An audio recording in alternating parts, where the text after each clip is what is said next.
Tous les gouvernements ont leurs services secrets. En Amérique, c'est le CIA. En France, le 2e bureau. En Angleterre, le M15. L'organisation atlantique a le sien aussi. Dans les cas difficiles, on fait appel à moi ou à quelqu'un dans mon genre. Oh, je me présente. Je m'appelle Drake. John Drake.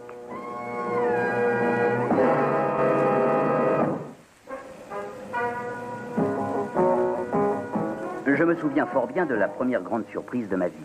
C'est celle que j'ai éprouvée le jour où l'on m'a appris que les enfants ne naissent pas dans les choux. Depuis lors, je ne me suis plus jamais étonné de rien. Jusqu'à ce matin, mon téléphone a sonné, c'était l'ambassade de Boravie qui me demandait de passer immédiatement.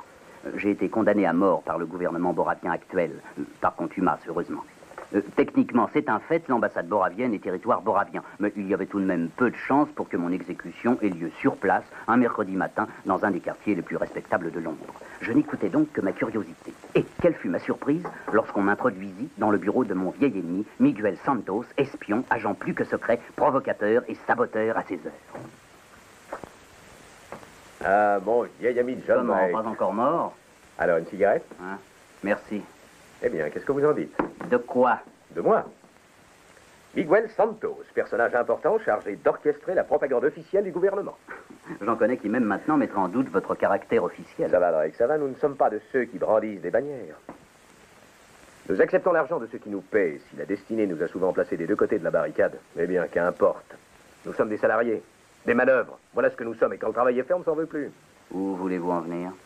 Eh bien, notre président Gomez et sa femme sont arrivés à Londres l'autre nuit. Je sais, je jette un coup d'œil de temps en temps sur les journaux. C'était du travail bien fait, de la publicité bien conçue, les amoureux, je suis mon mari partout. J'ai 2 amours, mon pays et Maria. C'était vraiment très touchant.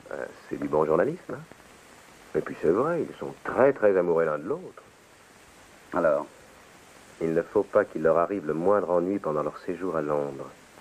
Et pour cela, j'ai besoin de vous. Pourquoi de moi? J'ai reçu l'ordre de choisir ce qu'il y a de mieux. Ce cher vieux Miguel. Oui.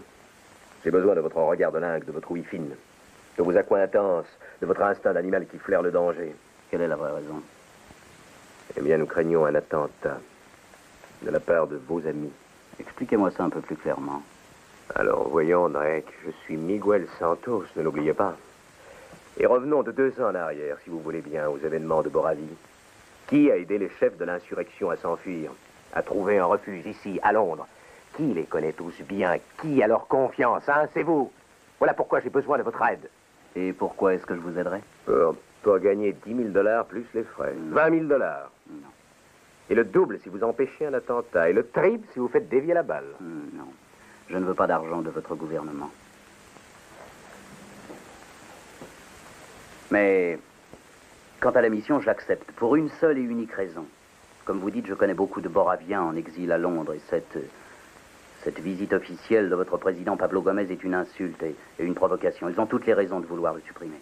Or, ce sont mes amis et je ne veux pas qu'ils se mettent dans une situation pareille. Gomez ne vaut pas ça. Alors, vous acceptez? Oui, j'accepte. Venez avec moi. Et on verrait que la femme de notre président est une personne remarquable. Absolument remarquable. Entrez. Monsieur Drake, madame. Faites-le entrer.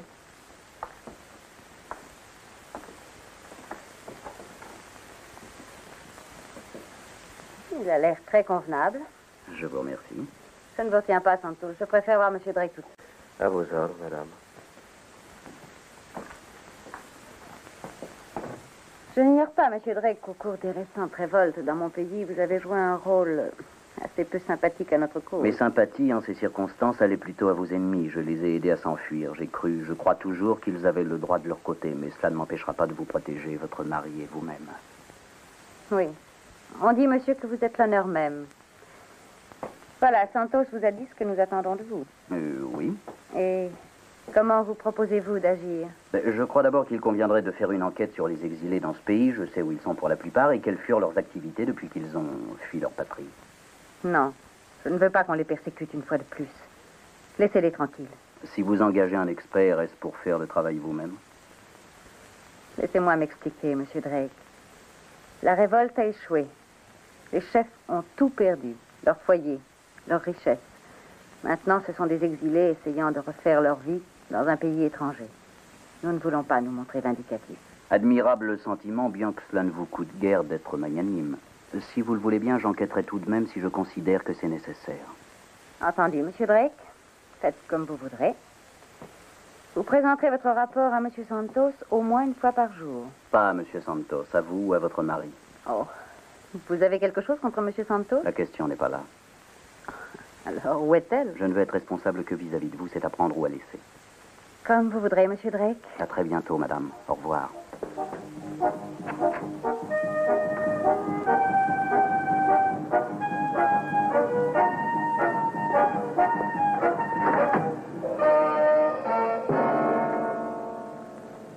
Un certain Stavros me demandait de le rejoindre dans un certain café qu'il m'indiquait. Il avait, paraît-il, des renseignements de grande importance concernant quelqu'un qui nous honorait de sa visite.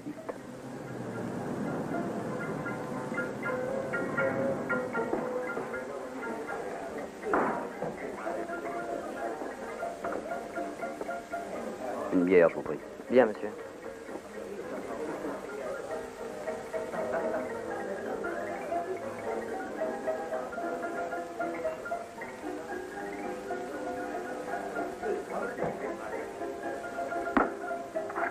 Merci.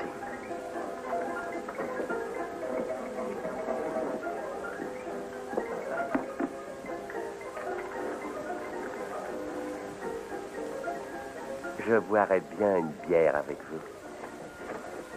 Une autre bière, s'il vous plaît. Je vous remercie. Elle vient de vous, cette note? Faites bien. Vous avez fait état de certains renseignements de grande importance concernant quelqu'un qui nous honore de sa visite. Je n'ai rien dit de tel, c'est la note qu'il dit. D'accord, c'est la note qu'il dit. Il serait courtois, je crois, qu'avant toute chose, je vous parle un peu de moi-même, enfin que je me présente. Oui, bien sûr. Je suis un solitaire et un sage. Je m'enferme dans ma chambre comme un ermite. Je n'ai pour ami que ma chatte. Nous vivons tous les deux en toute quiétude, dans l'amour et la paix. Oui, cette vie est un art. Et ma chatte, je l'ai appelée Samuel. J'ai trouvé amusant de donner un nom de prophète à cette petite coquine. J'aime ce qui est gai, c'est drôle, vous êtes d'accord? Ah oui, je suis d'accord, c'est très drôle. Samuel, la chatte a ses jeux d'enfant et moi j'ai mes petites manies. Autrefois, ma manie, c'était les incendies. À l'échelle commerciale, entendons-nous, sur commande, jamais à titre personnel. Oui, je comprends. C'est d'excellentes affaires. Mais voyez-vous, on se lasse. Oui, on se lasse. Maintenant, je me suis trouvé un passionnant violon d'œil. Je fabrique des bombes. Commercialement, sur commande, pas à titre personnel. Exactement. C'est très intéressant, mais en ce moment, j'ai tellement de bombes que je ne sais plus quoi en faire. Non, non, non, vous me traitez comme un vulgaire commis voyageur. Je n'ai Non, nullement mais croyez l'intention pas de ça. vous vendre une bombe. Qu'est-ce que vous avez l'intention de me vendre? Je peux vous vendre un renseignement. Ah, sur quoi? Ce matin, je suis allé livrer une bombe. Elle est destinée à un hôte distingué qui vient d'arriver dans ce pays. Merci. Gardez la monnaie. À votre santé. À votre santé.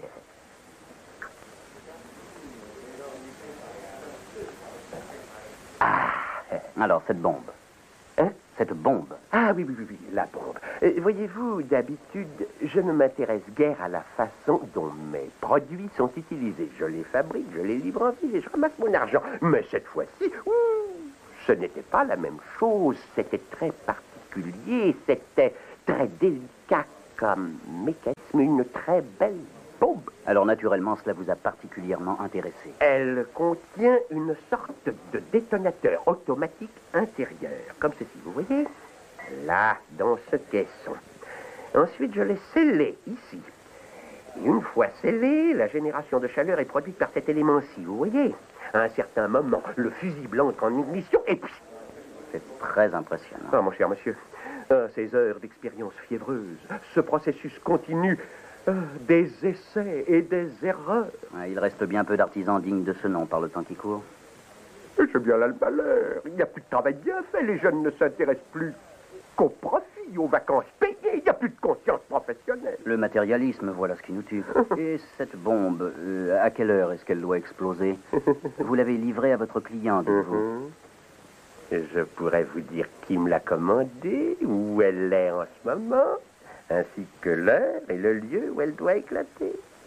J'ai l'impression que 10 000 livres, ce n'est pas trop cher pour une pareille information, n'est-ce pas? Je dirais que c'est donné. Mais comment avez-vous su tout ça? Vous êtes un rusé compère, et très adroit. Si je vous dis comment, vous saurez le reste aussitôt. Bon, très bien, je paierai. Où est-elle? Non, non, non. L'argent d'abord. Si tout à coup vous décidiez de ne pas payer, quel recours est-ce que j'aurais? Vous devez saisir la délicatesse de ma position, n'est-ce pas? Oui, c'est certain. Bon, parfait, je paierai à l'avance. Si vous voulez venir avec moi, Non, non, non. Vous m'apporterez cet argent comptant. Et donnez-moi un numéro où je puisse vous appeler, disons, dans une heure. La bombe ne va pas sauter d'ici là. Monsieur, je connais mon métier. Entendu. Voilà le numéro où vous pouvez m'appeler. Vous ne craignez rien. C'est une ligne privée. Vous êtes d'une correction parfaite. C'est un plaisir de traiter des affaires avec...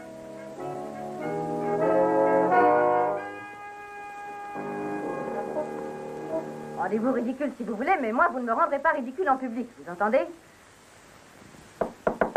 Entrez. Oh, Monsieur Drake, entrez donc. Madame, Je vous ai déjà parlé de Monsieur Drake, chérie. Vous vous rappelez? Oui, bien sûr. Heureux de vous connaître, Drake. bonjour monsieur. J'ai un rapport à faire. Je vais recevoir Monsieur Drake, chérie. Je sais que vous avez tant de soucis en tête. Merci, mon ange. Je m'en remets donc à vous. Je lui exposai alors que quelque part dans Londres, une bombe était prête à éclater.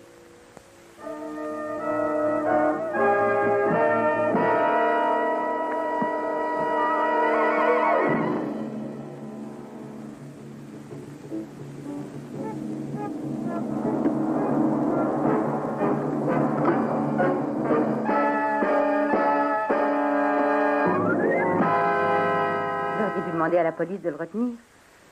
Oui, j'y ai songé, mais que nous importe ce type? Nous voulons la bombe, s'il y a une bombe. Est-ce qu'il y en a une? Je crois bien que non. Je me suis permis de lui donner le numéro de votre ligne privée. Est-ce qu'il appellera? S'il n'appelle pas, c'est que rien n'est vrai là-dedans. C'est un détraqué. Vous dites que cette bombe, si elle existe, cette bombe, a été réglée pour exploser à un certain moment. Rien ne peut l'arrêter. Ah, c'est exact. Alors dans ce cas, je vais vous donner l'argent. Il vaut mieux ne rien risquer. Allô? Oui? Oui, c'est ici. Monsieur Drake est là. Allô, ici Drake. Oui. Oui, c'est fait, j'ai l'argent. Si vous voulez venir... À 5 heures. Entendu. Oui, je viendrai seul. Allô? Allô? Je dois mettre cet argent dans une valise, aller à la gare de Paddington et attendre près du kiosque. Santos va vous faire protéger. Non, non, Ces hommes vous avez vont- entendu, s'il voit que quelqu'un me surveille, il ne voudra pas m'approcher. Je regrette, mais j'irai seul. Comme vous voudrez, Monsieur Drake. Allez-y seul. Veuillez m'excuser.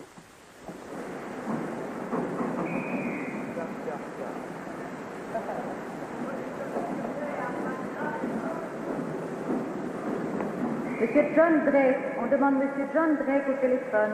Prière à Monsieur John Drake de se rendre au bureau du chef de gare.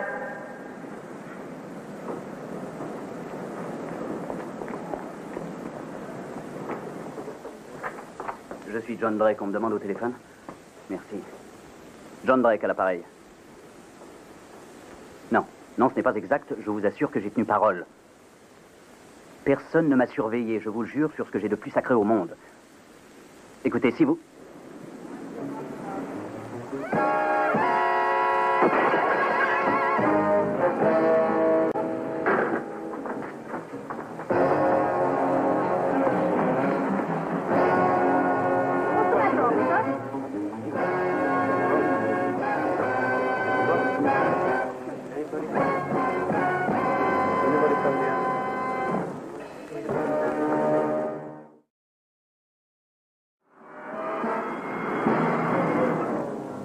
Jamais je n'ai vu autant d'argent de ma vie. Nous avons fait un marché. Un marché. Vous vous rappelez? Vous êtes un artiste dans votre genre, un honnête homme. Vous vous rappelez? Oui, je me souviens. La bombe. Où est-elle? À quelle heure explosera-t-elle? Ce soir, à 8h35, exactement. Exactement. Ouais. 8h35. J'ai bien compris. Mais où est-elle? Où?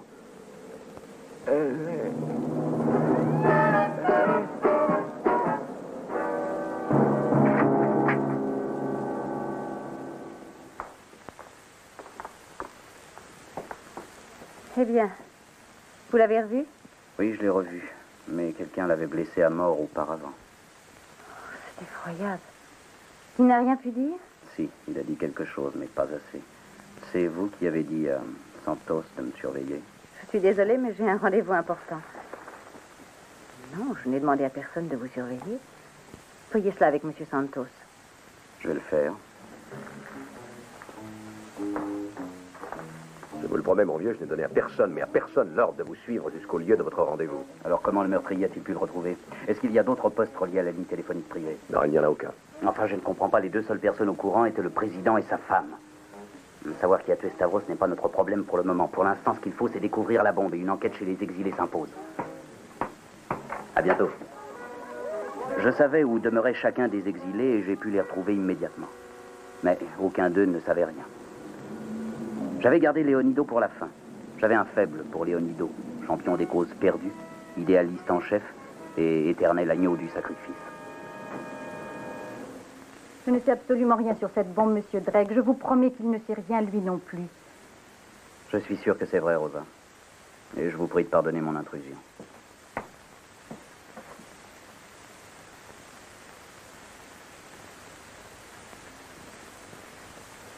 Je vous en supplie, Monsieur Drake, non.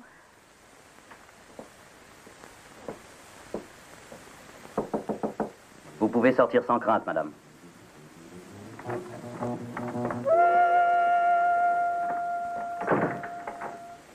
Surtout ne te fais de soucis pour rien, Rosa. Je me chargerai de tout.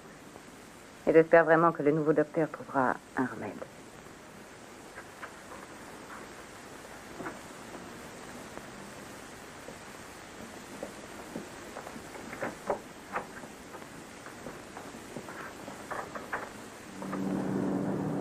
Monsieur Drake, essayez de comprendre. Il y a longtemps que nous étions deux petites filles, Rosa était ma compagne.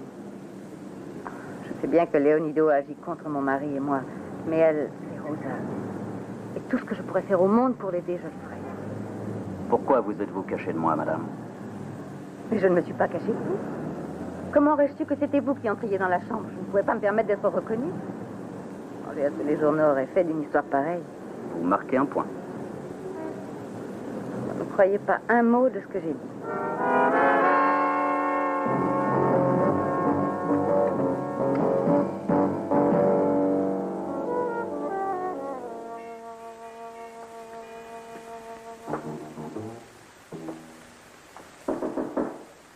Entrez. Ah, Monsieur Drake. Bonsoir. Puis-je fais rentrer mes hommes maintenant? Vos hommes? Quels hommes? Pourquoi? Pour fouiller vos salons, Monsieur le Président. Ou bien vous êtes devenu fou, ou bien c'est moi. Répétez lentement. Pourquoi vos hommes veulent-ils fouiller cette pièce? Je croyais que votre femme vous l'avait dit. Elle ne m'a rien dit du tout. Attendez une minute, elle est justement là. Maria, voulez-vous venir? Oui, mon amour? Mais d'où vient cette idée de fouiller l'appartement? C'est ridicule. Monsieur Drake a été informé de ce qu'une espèce de bombe qui nous est destinée est cachée quelque part. Peut-être même ici à l'ambassade. Quoi, vous saviez ça? Et vous ne le disiez pas? Mais c'est insensé, Maria. Je ne vous raconte pas toujours tout, Pablo. Je n'ai pas voulu vous donner d'inquiétude. Je vous en prie, faites entrer vos hommes. Fouillez tout avec soin. Je renonce à vous comprendre, Maria. Ne pas me dire une chose aussi importante que celle-là. Puis-je vous demander à tous les deux de vous retirer au salon? Il a déjà été fouillé. Bon, très bien. Je vous remercie. Tenez-moi au courant de tout ce qui peut se passer. Entendu. Vous pouvez entrer. Merci. Allez-y, fouillez partout.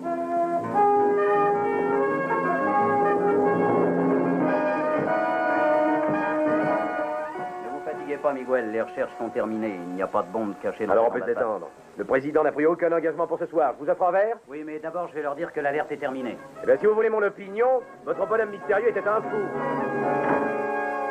Tout va bien, l'alerte est terminée. Il n'y a pas lieu de déménager. Bon, mais nous allons sortir. Oh, excusez-moi. Je croyais que vous restiez chez vous ce soir. Ce n'est pas une sortie officielle. Vous auriez dû me prévenir. Mon mari et moi, nous allons voir un ballet. Avez-vous une objection? Quand votre mari a-t-il eu cette idée? C'est moi qui ai eu cette idée. Quand? Dites-le moi, je vous prie. Le jour de notre arrivée, si vous voulez le savoir. Quelqu'un d'autre le savait-il? Non, rien que mon mari et moi-même. Maintenant, il est temps d'y aller. Je déteste être en retard au théâtre. Dans ce cas, je vais avec vous. Si vous insistez. La question était de savoir lequel des deux célèbres amoureux voulait se débarrasser de l'autre. Car l'un des deux le voulait. Mais lequel? Qui des deux trouverait à la dernière minute une excuse pour ne pas monter dans l'auto? Il me semblait l'avoir deviné.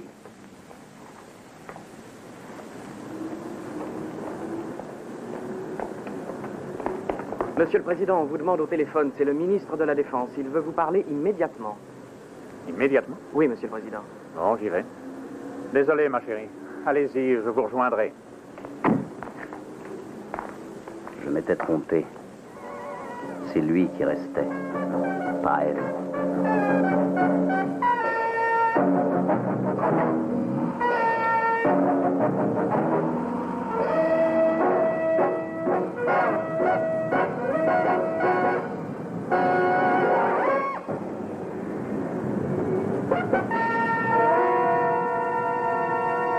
Arrêtez-vous près du trottoir, je vous prie.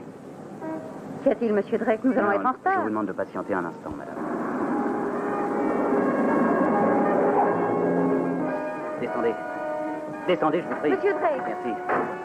Restez ici, je vous rejoins dans une minute.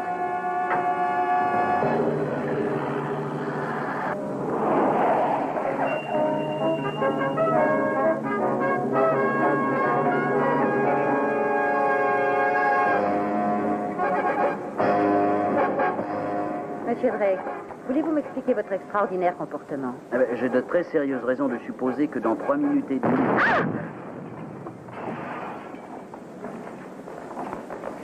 3 minutes et 25 secondes, un quart en avance. Il n'y a vraiment plus de bons artisans à notre époque. Voulez-vous aller chercher un taxi, je vous prie? Mais qu'est-ce qui a bien pu essayer de... Oh, je suis désolé d'avoir à vous le dire, madame, mais je suppose que c'est votre mari qui a voulu vous tuer. Je savais qu'il ne m'aimait pas. Et je ne réalisais pas à quel point. Qu'avez-vous l'intention de faire? Rien du tout, Monsieur Drake. La vie continue. Mon pays a besoin de paix. Je n'ai pas le droit de l'exposer de nouveau aux horreurs d'une révolution. Mais je sais qu'un jour les choses changeront. Je travaillerai pour ça.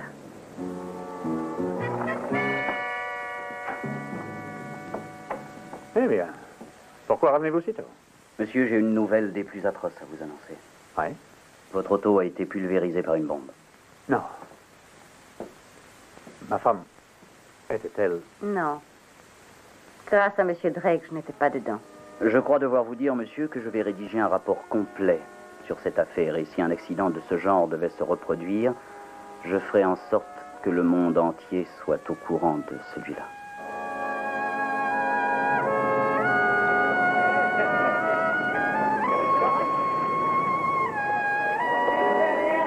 Et comme dans les contes de fées, ils vécurent heureux.